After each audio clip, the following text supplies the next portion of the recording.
Good afternoon and happy Election Day. I'm so pleased to be here today to introduce our newest Club 99 member, Gina Gimberling, and her sponsor, City Director Cappy Peck. The two of you will join us at the podium, please.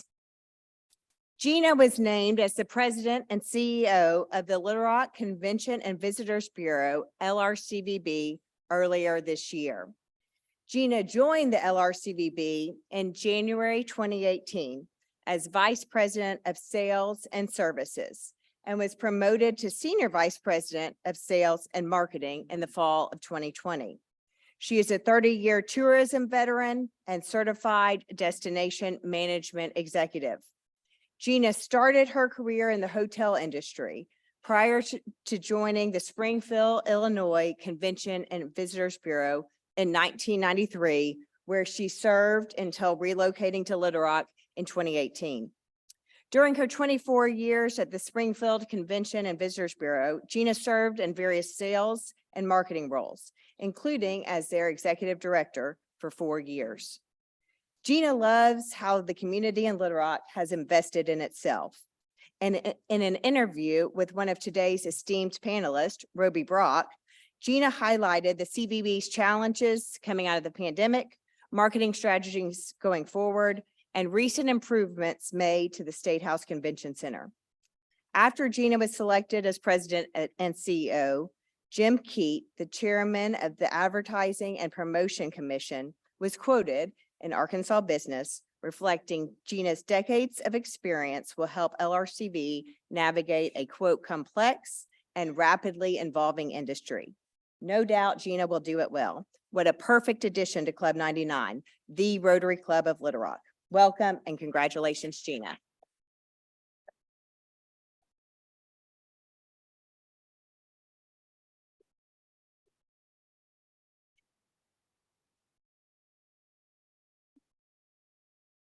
All right, thank you, Summer and Molly. Congrats to Gina. Our new member streak is still alive. 17 weeks, let's keep it going. Welcome to Club 99, Gina. Next, Mitch Bettis will provide us with a literacy lab update.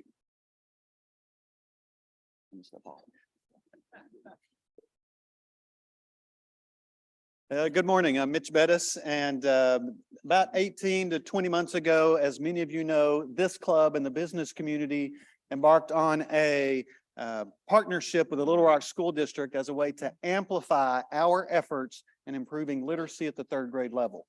Specifically, our goal was to partner with the school district on ways to get 3rd grade students reading at grade level by 3rd grade because it is such a key predictor of future success. We want every student to graduate from high school. Why? Because they're less likely to pick up a gun and be involved with violence. 2, they're more likely to live above the poverty line and have a much more financially secure life. And 3, be better prepared for the workforce. We want to engage at the 3rd grade level to help boost reading scores so that ensures a clearer pathway to success. There's been about 20 months of work. There have been pilot projects and initiatives and discussions from the district level, the state level, the city level, nonprofits. Many of you in this room have been part of this journey. What's exciting is we are now to the action phase.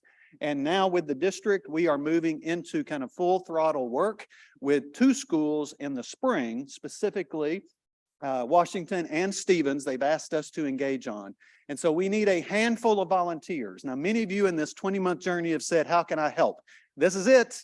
This is your time. You said our company wants to help. And I, or as an individual, want to help. So we're going to have a very brief meeting right over here in the corner. Right after this meeting today to talk to you a little bit about kind of what that looks like. It's a relatively minor amount of engagement, but this is the time that professionals and mentors really want to engage. You're tired of complaining about the direction of our city?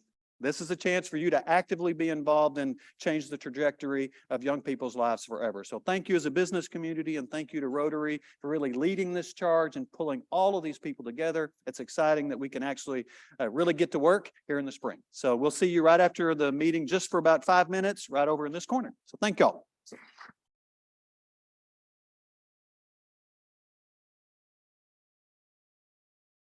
Thank you, Mitch, for your leadership, and all of you, if you can, just as many of you that can, stick around for just a few minutes. We'll try to do a couple of these just so we can kind of help, begin doing more informational meetings, and so you can start determining whether or not you can be part of the solution. Next week, we will hear from Arkansas native and Senior Vice President of BP America, Mary Street. You may recognize her last name. She is the sister to Club 99er, Stephanie Street. Today's moderator, Roby Brock, who is, as in his own words, our unofficial MC. He will be moderating that panel too. So thank you, Roby. We appreciate you doing back-to-back weeks with us. A reminder, you remember past President Hildebrand gave an update last week about the Broyles Award. Let us know if you plan to participate by going online and letting us know if you're going to join us for that and purchasing your discounted ticket, or whether you're going to take the other option to be part of our fireside chat on December the 6th. And join us next week. David Basil will give an update from the podium. For our newer members, Club 99 helped build Little Rock's Miracle League ballpark nearly 20 years ago. We have long supported the Miracle League, and we have a chance to do that again on December the 1st. It's Take Me Back to the Ball Game event. Visit miracleleaguear.com for more info on tickets and sponsorships. Would love for many of you to continue to support the Miracle League, and look for opportunities to be a buddy this year as well. We love having Rotarians continue to stay engaged with the Miracle League. Be sure to check out the latest edition of the Arkansas 250 publication by Arkansas Business Publishing Group. Mitch Bettis and publisher Chris Bond were involved with this effort. I've noticed several Club 99ers in this year's publication, to the tune of about 10% of the entire magazine includes folks from Club 99. So congrats to Chris and Mitch and all of the folks at Arkansas Business for making this issue happen. All right, as many of you know by now, during our La Petite Roche Tricentennial, I will spend my year as president telling unique stories about our region's past 300 years. With Election Day finally upon us, I'd like to share with you more about Arkansas's unique link to presidential history. Everyone here remembers or knows by now that then Governor Bill Clinton won his first term as president 30 years ago last Thursday. In a race that seemed all but unlikely, both in the primaries and even well into the general, Bill Clinton, the comeback kid, made his mark and became the first ever Arkansan elected president of the United States. But did you know 13 other Arkansans or people closely affiliated with Arkansas have been candidates for president of the United States, or have been considered contenders for the office over the years? 13. Anybody surprised by that? Several had very short or even no campaigns, while others have received significant national attention. Until 1968, Arkansans running for president generally represented minor parties with no hope of winning the general election. Some of them include George Edwin Taylor, a Black Arkansan who was nominated in 1904 by the National Liberty Party. One of two Black Arkansans who have run for president with Arkansas connections, by the way. Senator Joe T. Robinson, who in 1924 was nominated at the Democratic Convention as the favorite son candidate. After an unsuccessful effort, he was chosen as vice presidential candidate on the ticket with Al Smith. As I mentioned in a previous story, they would go on to lose to Herbert Hoover in the aftermath of the Great Flood. William Coyne Harvey, he lived in Arkansas from 1900 to 1936 and was the 1932 Liberty Party nominee. The Rogers native is the founder of Montagne Resort and the Ozark Trails Association, and a pioneer in the promotion of Arkansas tourism. Gerald Smith lived in Arkansas from 1964 to 1976. Before his time in Arkansas, he ran for president in 1944 on the America First ticket and in 1948 on the Christian Nationalist ticket. Governor Orville Faubus ran as National States Rights nominee in 1960. Eldridge Cleaver, the other Black Arkansan that ran for president, he was a Wabaseka native, was the nominee for the controversial Peace and Freedom ticket in 1968. A writer and political activist, he served as spokesman for the Black Panther Party. Also in 1968, Governor Winthrop Rockefeller was nominated at the GOP convention as a favorite son candidate. He received 18 votes, trailing Richard Nixon. In 1972, the campaign of Congressman Wilbur Mills, according to an Encyclopedia of Arkansas entry, was the first to represent a serious chance at putting an Arkansan in the White House. Hoping to be chosen on a later ballot at the Democratic convention, Mills continued his campaign until hours before the final vote. This powerful member of Congress came up a little short. Others include Senator Dale Bumpers, who in 1998 explored a candidacy with the Democratic Party, but chose not to run, and Mary Kell Hollis, a Socialist Party USA nominee in 1996. She sought the nomination again in 2004, but withdrew at the party's convention. Although born in Chicago, General Wesley Clark, an Arkansas resident since 1947, ran in the Democratic primary in 2004. General Clark did his presidential announcement event in Little Rock at the Pinnock Boys and Girls Club. Yours truly helped pull that national event together with several others with about 24 hours notice. Like General Clark, Secretary Hillary Rodham Clinton is a Chicago native. She lived in Arkansas from 74 to 92, became a U.S. Senator in New York, and after losing to Barack Obama in the 2008 Democratic primary, he later asked her to become his Secretary of State. In 2016, I'm sure this is no surprise to all of you, but she became the first woman nominated on a major party ticket and remains the closest any female has ever gotten to being elected president. Governor Mike Huckabee, whose daughter has been in the national spotlight of late, ran in GOP primaries for 2008 and 2016. That's a lot of names, but did you get them all? All right. As mentioned earlier, only one Arkansan has ever won a presidential election, Bill Clinton, who was twice elected in 92 and 96. It was a magical night in the capital city 30 years ago last Thursday when all the national media descended upon downtown Little Rock. I was a college student at Ouachita with Micah and others, and I was excited to secure a ticket to witness history in the courtyard of the old State House. With those beautiful Greek columns flanked by red, white, and blue drapes and a row of American flags. The early supporters, many of them Arkansans, and lots of staff and donors were all there. I'm sure many of you were there too. But the political magic in Arkansas didn't end with Clinton. General Clark, Huckabee, and Hillary all made strong national showings, and it may continue with the likely presidential run by Governor Asa Hutchinson in 2024, along with potential future runs by Senator Tom Cotton, and if she wins her race for governor today, Sarah Huckabee Sanders.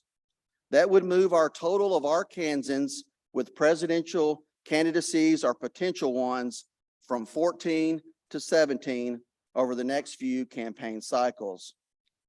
Arkansas may be a small state, but I'd argue she sure punches above her weight when it comes to national politics, regardless of political party. And that's our Illuminating the Rock story for this week.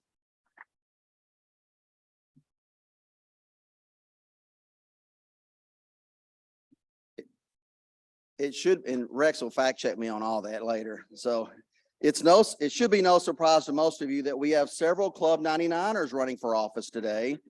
Several are thankful they didn't have to be on the ballot this year as well. But of those of you that are, we wish you good luck on the ballot today. Next, City Board member Cappy Peck, one official thankful not to be on the ballot, will introduce our special Election Day panel. Cappy.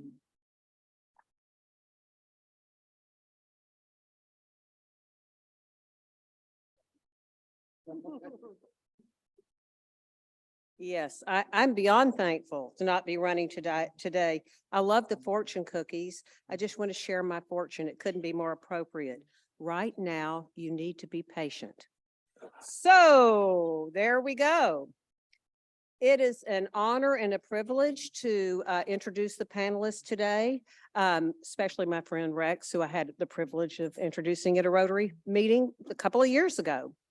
We'll start with our moderator, Roby Brock.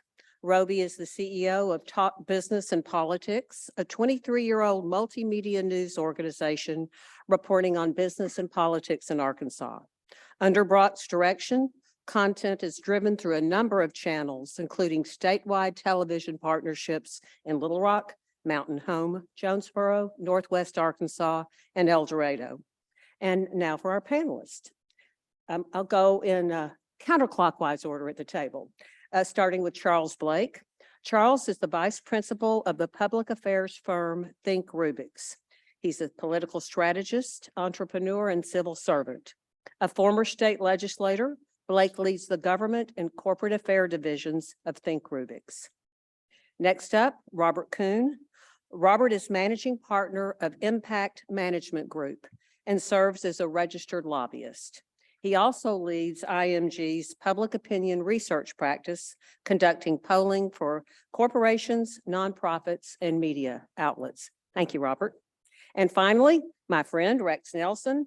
He's the senior editor of the Arkansas Democrat Gazette and writes 3 columns weekly and the perspective section cover stories for the state's largest newspaper. This moves. This is on wheels. I thought, oh boy. Okay. Excuse me. I was getting all excited about talking to you about food.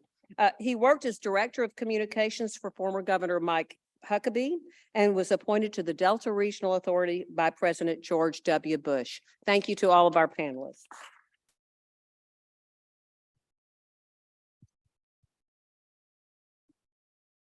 Thank you, Cappy. Yep. Thank you, Cappy. There we go. Thank you, Cappy, for that introduction. Appreciate it very much. I got to tell a quick story about the 30th anniversary of the Clinton election, just because I'll never get to tell this story at a more timely time to a bigger room full of people. My first paid political job was the 1992 President Clinton campaign. And I was one of the 2 people put in charge of all of the logistical coordination of what went on in downtown Little Rock for the night of the Watch Night party. So I got to be the guy that put together all of the logistics for 237 satellite trucks to be in the streets of downtown Little Rock, the thousands of reporters that were here. I worked with Entergy to make sure there was enough power in that one little area around the old State House where everything was going on. And as a matter of fact, Little Rock got all of its fiber installed by then Southwestern Bell underneath the streets because we had to have all of this cable fiber to wire all these trucks and do all this stuff. So one of the things Little Rock did not have in 1992 was bicycle racks for crowd control, for barriers to be set up. So we had to call around to a couple of different cities around the South and see if we could find some. Memphis and Dallas. I wound up finding some in New Orleans. If you look back on some of the pictures, you'll see NOPD on some of those bike racks for New Orleans Police Department. So I get in touch with a guy down in the maintenance shop of the New Orleans Police Department, and he has a thick Cajun accent, and he's like, yeah, I got about 1,200 of them down here. We could get them to you. We could rent them to you. I said, all right. So I make plans for a big rider moving truck to go down there and get them and bring them up here. And then we're going to take them back after the election. And we're negotiating our price on all of this. And he says, well, it'll be about $6,000. And I said, that's fair. And we had that in the budget. And I said, this is how you did it back in the day, kids. I'm going to FedEx a check to you for $6,000 so that you will have your money and we will send the truck down there and do all this. I said, who do I need to make this check out to? And there's a long pause. And then he says, just make it out to cash.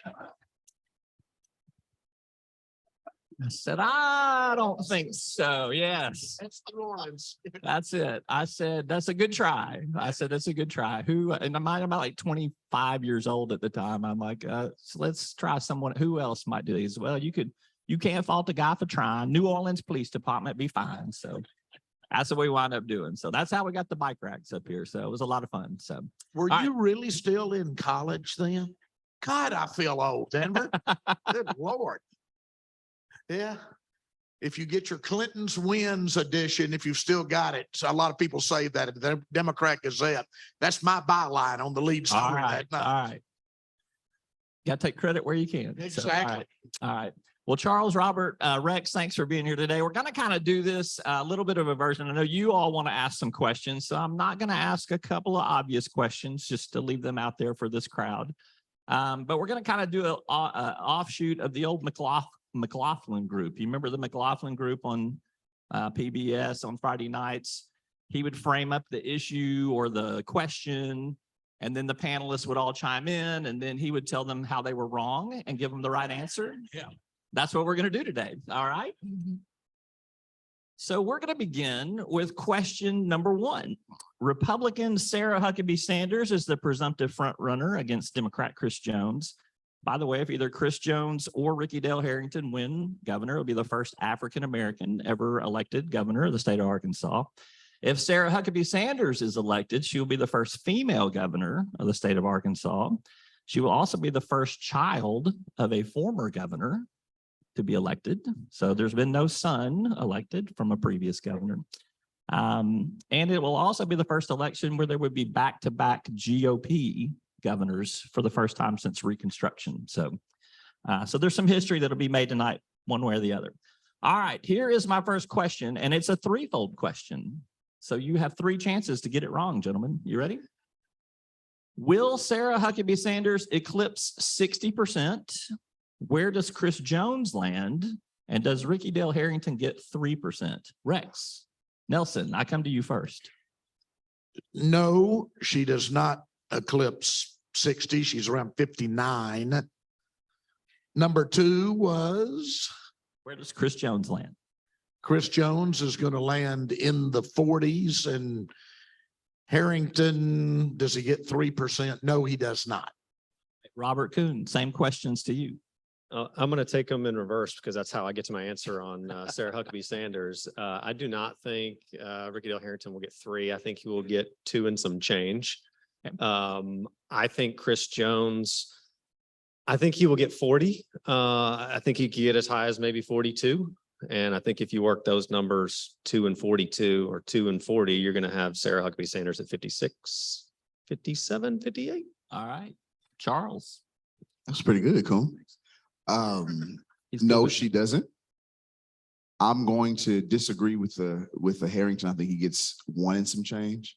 So that puts Chris right at 45, 44, 45. All right, well, you're wrong. So you all are right that Sarah Huckabee Sanders will not get 60%. I've actually looked at some history here, and in the open seat elections for the last 2 governor's races, you'll find this interesting. In 2014, when Asa Hutchinson defeated Mike Ross, Asa Hutchinson 55.5%, Mike Ross 41.5%. When Mike Beebe beat Asa Hutchinson in 2006 during an open seat, Mike Beebe 55.5%. Asa Hutchinson, 41%. So 55, 41-ish is not unreasonable. So she does get under 60%, I predict too. I think Chris Jones gets in the 41 to 42% range. I think it's a little higher. And I do think that Ricky Dale Harrington gets his 3% this time around. Mark West, who was the Libertarian last time around, who was a relatively unknown, not that most of the Libertarians aren't, got 2.95% last time. And I think Ricky Dale Harrington brings at least a little bit more to the table and is an offshoot for some Republican votes this time around. But y'all did pretty good on that one. I'm going to give y'all a passing grade. Question number 2, issue 4, the recreational marijuana amendment. Does anybody need to do any disclosures on that before we get going? I did not smoke marijuana this morning. All You right. finished about 11 last night. All right. Arkansas, Missouri, North and South Dakota, and Maryland all have this issue on the ballot today, by the way. Missouri one's particularly interesting. The question is, does recreational marijuana pass in Arkansas? And then the second half of that question, Robert, I'm coming to you first on this, is if that does not pass, do supporters try again? Oh man, this is a tough one. I think if you'd asked me, and you probably did ask me 3 weeks ago, I would say yes, it passes in a squeaker. I think all of the late movement on this one is the other way. The trend line is definitely down. I think your polling showed it falling. I think there's been other polling that's maybe shown it farther down than I think is really where it is. But that polling took place over the more recent weeks. And so the trend line's down. I feel like it was limping and maybe it's not going to cross the finish line. So I would say loses. I think the momentum is dragging it down. And what was the other part of the question? Supporters try again if it fails? I would say, well, I think it depends on issue 2, but assuming issue 2 fails, I would say they absolutely try again, because at this point they're just printing money every day, and why not try again? Charles Blake. I disagree, Coon. I think it passes in a squeaker. I think those who typically aren't polled actually showed up to vote in the last week. I think it passes barely over 50%. Now you asked if it doesn't pass. I think that's a question you kind of went through with Coon with issue 2. If they're allowed to run it again, if they're allowed to put it on the ballot in a state where you have to have under 60%, or if the legislature, which I can spend a little time at, even allows them to put anything like this on the ballot again. So I'm not sure if they will try if they're allowed to. Rex, does it pass? And if it doesn't, what do they do? It does not pass. It fails. There will be another try in 2 years, although it will be structured quite differently than this proposal was structured. Rex is the only one that got it right. He's the only one that got it right. Way to go, Rex. It is true. It does fail. I think it does fail. It has been trending lower, as has been indicated there. But I do think emphatically that it is tried again. And I think that it's a matter of when and not if that we will have recreational marijuana in Arkansas. And the reason that I base that on is, quite frankly, when you look at the demographics of who supports recreational marijuana, it's younger voters are overwhelmingly in favor of it and older voters overwhelmingly opposed to it. No offense to older voters, if there are any in this room, of which I don't see any, but older voters eventually die and younger voters move into the voting mainstream. And so I do think that it's a generational thing and it will eventually happen if it doesn't happen through some other means.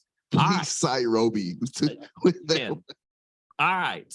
At the national level, this is our next question. Question issue number 3. All right, Charles, you're first on this one. At the national level, the consensus is that Republicans take back the House of Representatives, but the Senate is up for grabs. So my question to you is, will Republicans take back the Senate or will Democrats hold? Democrats hold the Senate, and but we won't find that out until next month with Georgia. So Democrats do hold the Senate. We won't know, again, we won't know tonight, but that does happen. Wrong. All right, Rex. Republicans will take both the House and the Senate. And I'll also say, make another prediction, because the market so likes divided government, because that's less that the federal government can do to us. The stock market will soar, and you'll be glad to know we'll be back up near 35,000 within a month after Republicans take both the House and Senate tonight. All right, Rex with a bone to the business community out here today. All right, Robert Kuhn, what do you think? I feel very appropriate, by the way, with Charles on my left and Rex on my right. I just want to point that out. Well, if you're out in the audience, it's the other way around. So I think Democrats have too much. They have to be perfect almost, right? I just think there's too much for them to get right all across the board. If you made me pick the seats that Republicans would win, I probably would get them wrong, but I just think there's more opportunities for Republicans to get there. So I would say Republicans take the Senate.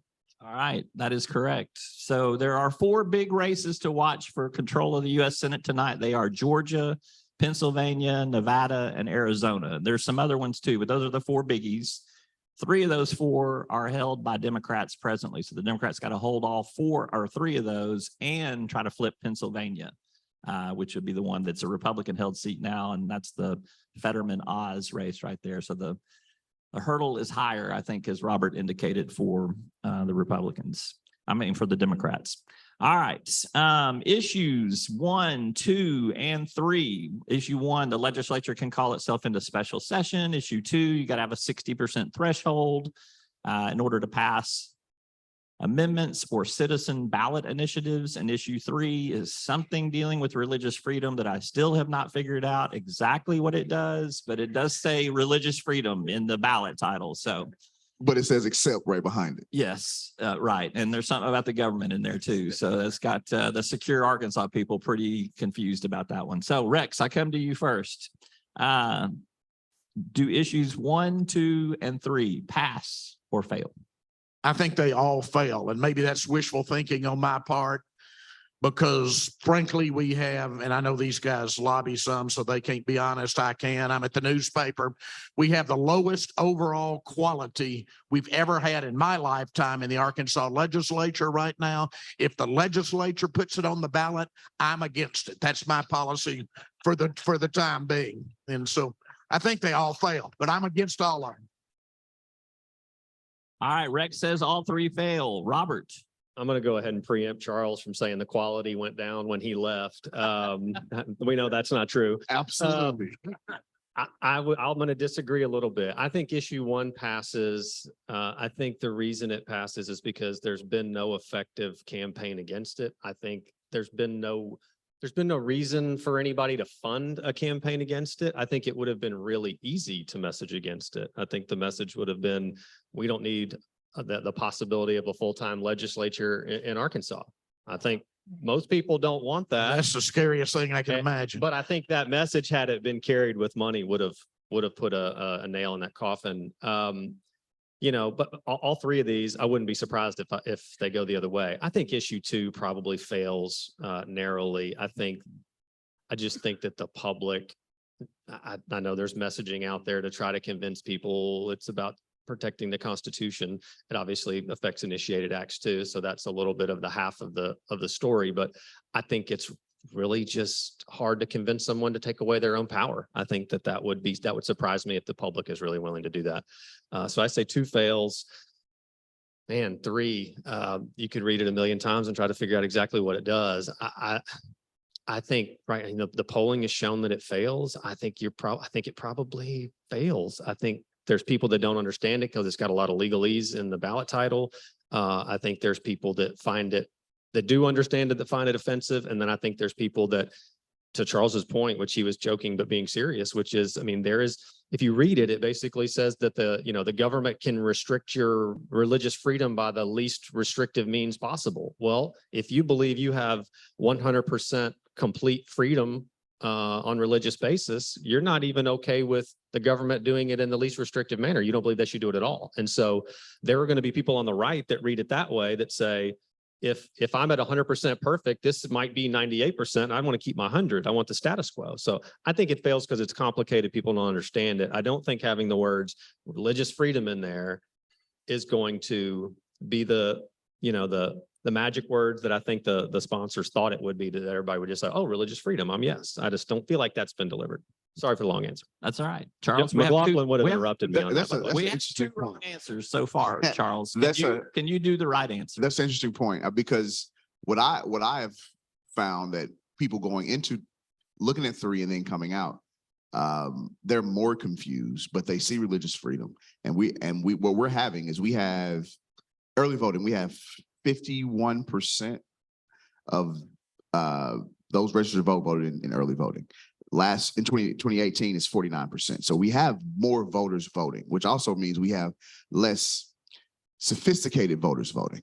So with that, I think issue 3 probably passes, because people are confused and they see that magic word that draws them to say, of course, I'm going to be for this on both sides of the aisle.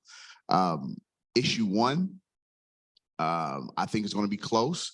I think Kuhn makes a very good point that it wasn't messaged around, but I know coming out of COVID, there was a large conversation about the type of power that the governor should have. And I think it does not pass, but it's very close. I think issue two has enough messaging against it where it doesn't pass. Wrong, wrong, wrong. All right, 3 wrongs. Issue 1 passes. It passes because people don't know that they can already be called into special session. So they think, oh, yeah, they should be able to call themselves into special session. It's just like fiscal sessions a few years ago. Yeah, they need a fiscal session. So we'll do that. Issue 2 fails because there has been a strong campaign out there opposing that. And issue 3 passes somewhat along the lines of what Charles said. When they see religious freedom, they're voting for it. Plus the church groups, the religious groups are definitely putting out a concerted effort to make it pass. And that's a strong coalition. So passes, fails, passes. All right. Are y'all set straight on that now? I'm straight. Okay. Thank you very much. All right. Our final question before we open it up to the audience deals with, drum roll please, the Little Rock mayor's race. Is there anybody in this room interested in the Little Rock mayor's race? Oh, you're interested? What's your name, sir? Greg Henderson. Heard of you. Are you the marijuana guy that, no. Okay. All right. Just making sure. All right, the Little Rock mayor's race pits incumbent Frank Scott Jr. against Steve Landers, Greg Henderson, and Glenn Schwartz. May the Schwartz be with you. Keep in mind this before I pose my question, and Robert, you get to get this question first. If a candidate gets 50% plus 1, they are the declared winner. If a candidate gets 40% plus 1 and no other candidate exceeds 40%, that person is the winner. If 2 candidates get over 40%, whoever has the most votes is the winner, and there is no runoff. If all the candidates are below 40%, then there's a runoff between the top 2 vote getters. So that's what to watch for tonight is where does all of that land? It's very complicated, but you may be watching the returns, and if you don't know those rules, you may think that a different result or a different outcome is coming on. So my question to you, Robert Kuhn, who wins the mayor's race? And ballpark, what are the top 2 vote getters going to get? Ballpark. And previously, I think I told Roby I really hate predictions, so I'm not really sure why I'm on this panel to begin with. I think that both Frank Scott and Steve Landers will end up in the 40s. I think that I would anticipate Greg will be somewhere around 12, maybe a little higher, maybe 12. So what does that put you? I mean, that puts you at 88 You're left. about 104%. So that, yeah. you could have a Frank and Steve are taking up 88%. So, that's I mean, that would be, yeah. So then you go 46, 42, 47, 43. I will say Frank Scott at I like 46, 42. Yeah. This is so painful. So go ahead. Charles. I'm up. Yeah.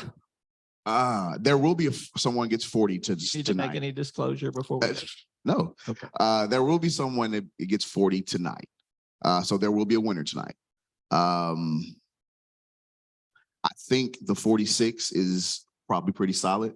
I think actually Landers gets less and Greg gets more. But that's so 46, 40 and a half, 41. All right. Greg Rex. puts Greg at 13.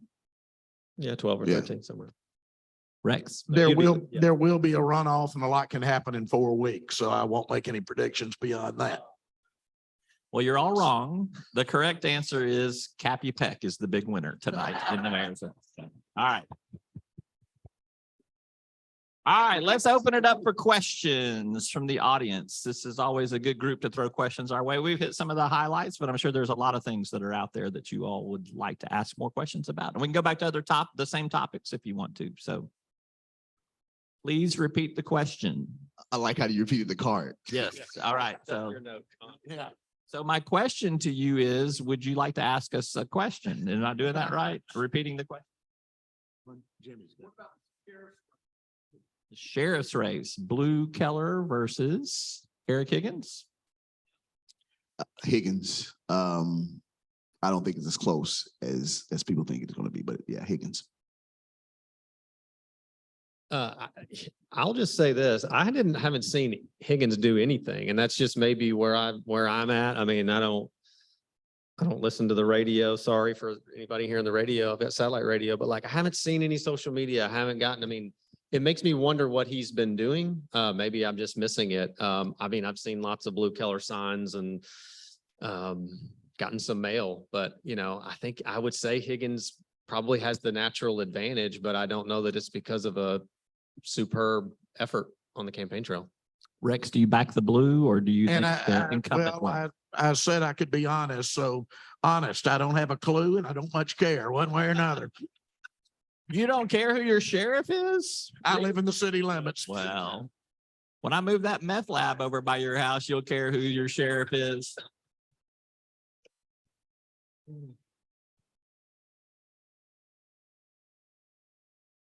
Do you think Asa Hutchinson is going to run for president? Rex, we'll begin with you.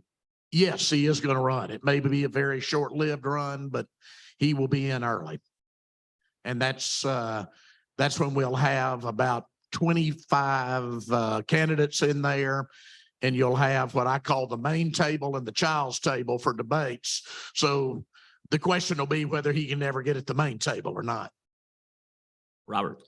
Yes, I think he's going to run. I think you saw the news about Senator Cotton not running yesterday. I think some of that is maybe attributable to the rumors that Donald Trump is going to announce next week that he's going to run again. I think what that tells me about Asa is Asa has already kind of established himself as being in a non-Trump lane of the party. And so depending on how many people are out there that are willing to fill that lane, I think potentially gets a longer effort at it than maybe some people might think. I think Trump getting in will crowd out a lot of folks that maybe wanted to give it a go.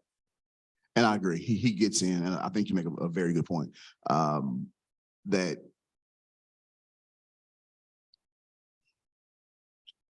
who got out? Tom Cotton. Tom Cotton pulled a. We hadn't heard from Tom in a while.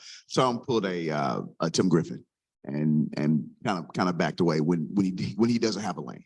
And I think Asa getting in kind of squeezes his lane as well. So, and I'll pick up on one thing. I don't think Trump scares off that many people anymore. I think it'll be a crowded primary, and I'm where James Carville is right now. And it's, for God's sakes, can't we find somebody under the age of 75 qualified to be president of the United States? How old That are goes you, for Rex? both parties. How old are you, Rex? How old are you?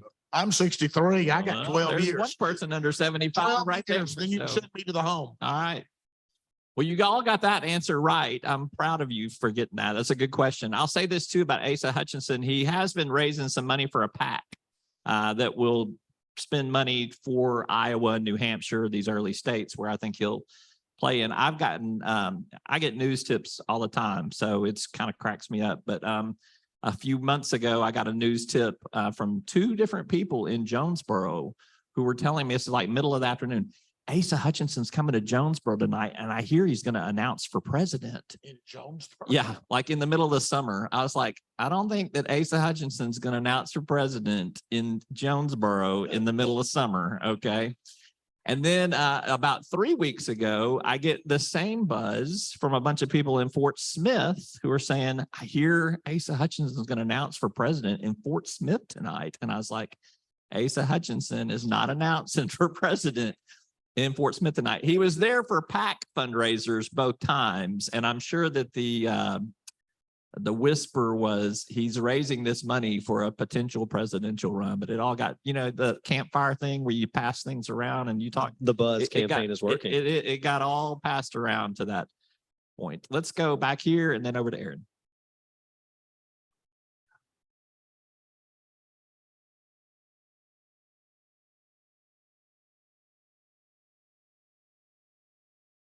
Yeah, can you speak to what you think will happen across the country here on election day for people who are working the polls or at the polls and the potential for trouble at the polls?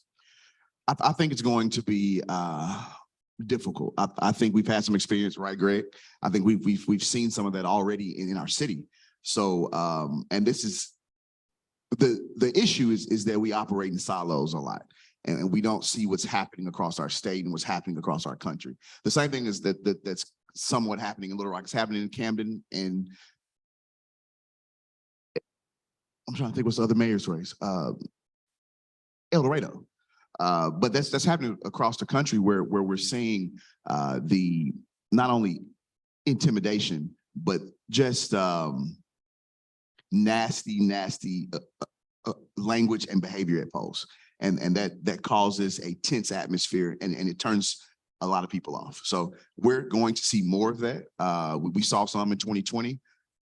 It's very unfortunate, but it's something that we can expect going forward. I have seen too some national stories, or I'll say some state stories in other states where there is a beefing up of security at a lot of polling sites now. So I'm hoping that will be a deterrent from some of the crazy stuff we saw post 2020. Can I chime in real quick on that? Yes, you may. I would just say, I don't condone anything like that. I think it's completely inappropriate for anybody to feel intimidated at a polling location. I think on the grand scale, the frequency that happens is probably pretty low compared to what I think is probably a more significant concern, which would be what happens to your absentee ballot or something like that. I think that is the real intimidation and the real thing that people should be concerned about, because I think efforts to undermine people mailing in ballots or doing absentee is really what really is going to undermine what goes on in polling. Thanks. That will happen. All right, let me speak up for a minute. I fell in love with politics when in the 1960s, a kid reading the Arkansas Gazette every morning. A guy named Rockefeller was governor of Arkansas. I loved it. I started making my dad take me to the courthouse in Arkadelphia on election night. This is the saddest, dreariest time in American politics in my lifetime. The worst that happened in my lifetime was Donald Trump's loss, claiming otherwise, the big lie, the number of fringe characters that still believe that. We have got to have both of our major parties outflank their fringes and send the fringe back to the fringe instead of letting the fringe be the mainstream as it's become in this country. It's a dangerous time in America. Here. And I hear that, Rex. It's just going to be increasingly difficult when some of our parties, you say the fringe, that line is blurred now, and there is no when they, and I'm Democratic Party and Republican Party, when you're seeing the movement that we're seeing, it's hard to call something fringe when it's in party platforms, when people are literally campaigning on them for governorship, for presidency, for city house races, so I agree that we have to call the fringe, but at some point we have to look up and say, what is the fringe? Are we the fringe? Can I look at my party and be? Here's the problem, Charles. People like the people in this room, educated, competent people, we've gone to the sidelines. We haven't been as involved in politics as we should be. I'll indict all of us here. We should be running ourselves. We should be raising money for good people who are running. Greg, thank you for running. We should be out there doing that. Thanks our city directors for your services. More of us should be doing that. We have gotten off the stage, and that has created this vacuum, and let these characters become in the national parties the fringes, so to speak. We've got to get competent people off the sidelines and get them back in, especially in Arkansas. We're a small state. We know each other. I voted a split ticket this year. I'm at the point now, I don't give a damn if you're a Republican or a Democrat. I want you to be educated, competent, love Arkansas, and want to do the right thing. and not be some loudmouth idiot who wants to advance a political career. If you do that, you've got my vote, whether you're a Democrat or Republican. And that's where we've got to get back to. We've got to get people like this more involved again. And that's a very good point that he makes. You see how to stop Roby from You getting good. ready. And that's a very good point that he makes. But if that is the concern, then we have to be active about engaging and moving people to the polls, having people vote. Our issue here is that we're a non-voting state, period. We look at this registered voters and how many people, but when you look at the true adult population and how many people vote, it's depressing. It's very depressing. So if we're honest about that, about not having these fringes, then we all should be dedicated and committed to making sure that we are engaged and investing in voter engagement activities across the board. Because it doesn't matter if you're Democrat or Republican. We just need people voting. And I'll say thanks to Beth and Wendy for running for office. too. Absolutely. Thank you, all of you who are All right, running. Aaron, you get the last question and let's make it quick because we got to wrap this up. So Denver's threatening me with, a timer or something up here. What's that? All right, that was a great question, Aaron. So Thank you Aaron so will be much. running for office in 2 years. Just get ready. Well, it is always a pleasure to be with this group and we appreciate your engagement. We appreciate the invitation to be here today. Let's give our panelists a round of applause and I'll turn it back over.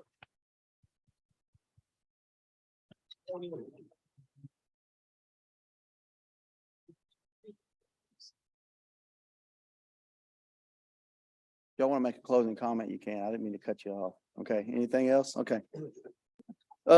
Thanks again to our panel. You guys are amazing. Thanks for being a part. Cappy, thank you for participating.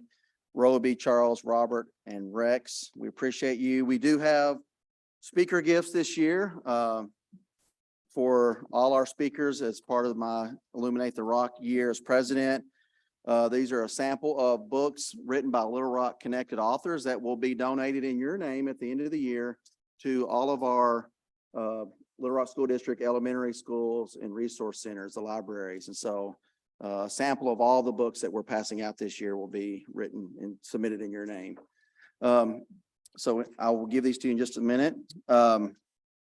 We have membership forms on your tables. Please take those and think about who you think should be in this room. Invite them to be a guest. And then we did some special Illuminate the Rock political buttons. Be sure and grab several of those and keep them. And for those of you who are collectors, and then just hang on to those. We appreciate you participating in our fun Election Day panel.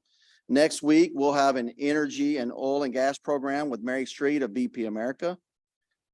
Please get out and vote today. Thanks, everyone. All right, we'll do a picture with the books.